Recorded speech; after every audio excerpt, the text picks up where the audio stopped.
乡亲啊，继续来看台北市疫情豆豆稳定，但是也是袂当来大意。讲过去一礼拜，信义区将做台北市确诊数第2悬的行政区，主要是因为有分组的套房发生着群聚的感染，总共有7个人胃着病毒。台北市政府嘛已经展开着疫调甲抗疫。即摆较烦恼的是，阁有确诊者坐过台北捷运。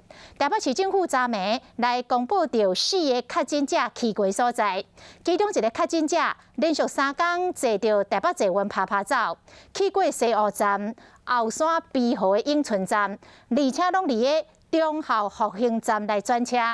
忠孝复兴站的人潮真多，有袂少通勤的人潮。台北捷运唔敢大意，全面来做消毒。捷运日站袂少旅客等要上车，未解封前一天袂少上班族拢开始通勤，不过病毒嘛有可能对来转来。台北捷运是很多人通勤的重要交通工具。台北市政府11号晚间公布，有1名确诊者连续3天搭乘台北捷运，而且大部分都在忠孝复兴站转车。按永和2Q 4 7月初5下晡自西湖上车到忠孝复兴转车到后山 B，7月初6嘛对后山 B 到忠孝复兴转车到西湖，7月初7透早下晡拢有去忠孝复兴。消息一出来，民众想法拢无同。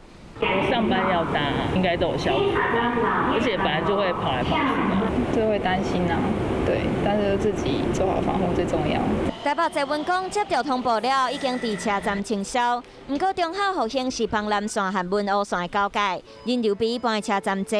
另外，信义区顶礼拜有11个人确诊，因为信义区标出分组套房的群聚感染，是市区伫外口做工课转去了，各位和别人有7个人确诊。大多属于不同处的家户感染，台北市政府也已经展开后续的疫调、匡列还有隔离的作业，一切的状况都在掌握之中。明仔就要开始未解封，民众出外机会嘛变多，不过要是要甲防疫做好，袂使放松。